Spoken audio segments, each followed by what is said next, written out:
I welcome you all in the next video tutorial of pharmacognosy and phytochemistry 2. So students, we have started unit number 3, and in unit number 3 we have completed the terpenoids, glycosides and resin. And in the previous video we have already covered in the alkaloid atropine. So in this video we are going to cover the isolation, identification and the analysis of the quinine. So let's start. I hope you remember about the drug Syncona. This is the plant that we are in our syllabus, This is the Syncona bark. So this is the very rich source of quinine. The different species of the Syncona like Syncona calycia, Syncona succirubra, Syncona officinalis, very common species is there. So this is the plant we are going to cover in our syllabus. And one should know the uses of the Syncona because it is very common source of quinine, and quinine is used as an antimalarial drug. And there is also a compound isolated from this plant, that is quinidine. It is valuable in prevention of the atrial fibrillation. So it is used as a cardiac depressant. So this is important. Not the cardiac stimulant. Quinidine is used as a cardiac depressant, whereas quinine is antimalarial. Okay, so remember this point also. So let's start Syncona now. Yes, it is obtained from the Syncona succirubra, or let me zoom a bit for you. Syncona officinalis, Syncona legriana and Syncona calycia. So they are different species. Okay. So Syncona succirubra, Syncona officinalis, Syncona legriana and Syncona calycia.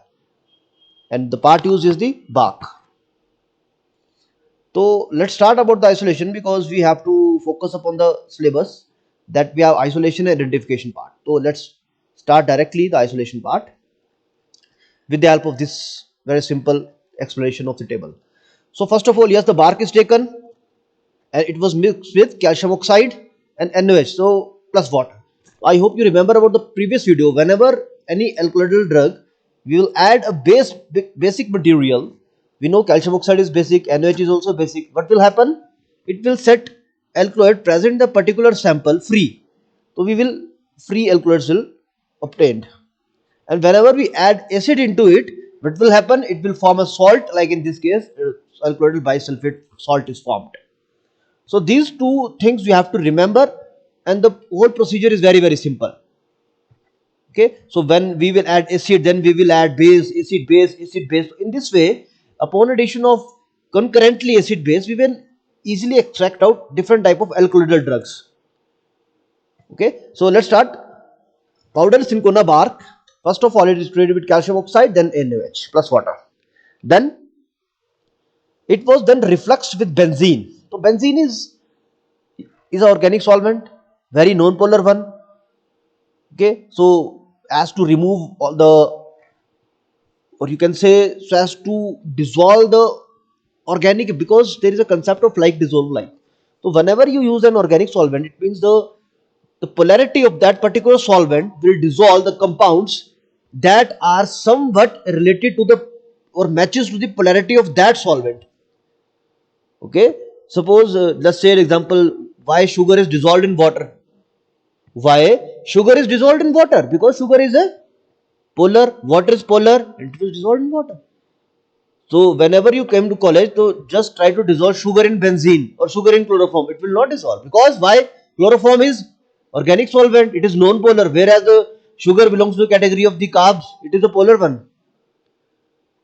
So this is the basically the simple solubility procedures. We are using the solubility approach in the extraction procedure, and we know by the alkaloidal. I hope you remember about the introduction of the alkaloids also. Alkaloids are soluble in organic solvents, so that's why we are using the organic solvents. Okay, so first of all it was treated with NaOH, then it was treated with reflux with benzene, then you will obtain benzene extract. Then this benzene extract is treated with sulfuric acid, and yes, a salt is formed, alkaloid bisulfate is formed, and then it was boiled with charcoal to remove the impurities, and then it was filtered. And this cool filtrate, in this cool filtrate, just you will obtain the precipitate of quinine sulfate, and quinine is obtained. So this is a simple procedure. First of all, powder Syncona bark was taken, the base was added, it was refluxed with benzene, it was extracted with benzene, you obtain a benzene extract. After the extraction, then it was treated with acid, you will obtain a salt, alkylatyl bisulfate. Then you will remove the impurities using charcoal, then you will filter it, and finally you will see the precipitation of the quinine sulfate will appear. And then with the help of again purification process, from the quinine sulfate you can obtain the crude quinine in this way. Okay. And from this school filtrate, there is a other part that is not precipitated, which contain quinidine, cinchonine, cinchonidine. These are the other chemical compounds that are present in this plant, that is cinchona. Okay, but in our syllabus we have to focus upon quinine. So quinine is isolated over here, but you will also remember this point also. Okay, filtrate containing quinidine, cinchonine and cinchonidine. These three you have to remember. These are important. Okay, and then it was further, suppose cinchonidine is further extracted to obtain again different quinidine or cinchonidine derivative. But in our syllabus we have to focus upon at this point.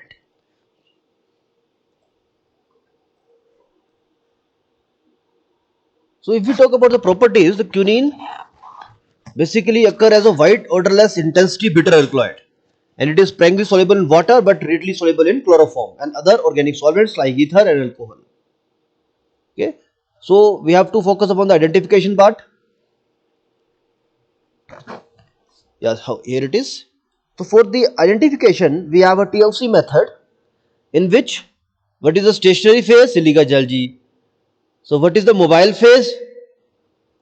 We use 20 ml of methanol and we add 0.5 ml of concentrated ammonia solution into it. This is the preparation of the developing chamber, or you can say the mobile phase used for the identification of the quinine. And for the sample preparation you have to dissolve 1 mg of quinine in methanol solution, and you will detect using the Dragendorf reagent. Okay, and you will show the RF at different values. Suppose if you are using, there is another procedure in which we have used, let me show you this mobile phase, that is the methanol plus ammonia. But you will remember this one also, these two mobile phases, in which chloroform and diethylamine is used in the ratio 9:1, and in the second mobile phase you use chloroform, acetone and diethylamine. So these two you have to remember. Okay, and it may vary, the different type of mobile phase we have used for same compound. For example, quinine, over here quinine is a single compound, but for its detection we may use different type of mobile phases. Okay, so quinine will appear at 0.17 RF value when you use these mobile phases. So quinidine will appear at 0.26 RF value. So I hope you remember about the TLC procedure also. And there is another method of HPLC used for the analysis of the quinine and its diastereomer. Basically quinine and quinidine are diastereoisomer of each other. They are not the stereoisomer, they are the diastereoisomer of each other. So in the end, I acknowledge all the sources I have used to prepare this video. Do watch the next video also of quinine, because we will cover the Thalocune test, that is very important for the quinine, that will come in examination also. So thank you for your patience and listening. See you in the next lecture. I welcome you all in the next part of the quinine. We have started the quinine and we are doing the part 2 video. We have covered the isolation, identification and the analysis of the quinine. So in this video we are also going to cover another identification test for the quinine, that is known as the Thalocune test. So in this test, first of all, quinine was taken, it was treated with dilute sulfuric acid, and you will just add bromine water into it. Simple test. Only 3 ingredients you have to take. So sample, that is quinine, dilute sulfuric acid you will add, and you will add bromine water. And what is the color? It will give yellow color that converts to emerald green after you will add drop wise ammonia solution. Okay, so you will have to remember the 3 chemicals, that sulfuric acid, bromine water and dilute ammonia. You will observe emerald green color, and this emerald green color is due to presence of quinine in the particular sample. So you have to remember this chemical test for the identification of quinine. So see again. Powder drug give emerald green color with bromine water and dilute ammonia solution. So enjoy this video. I acknowledge this channel. So this is the Cinchona plant. So this is the very important plant. Anti-malarial drug is obtained from this plant. So this is a Cinchona tree. So very huge tree. This one, Cinchona.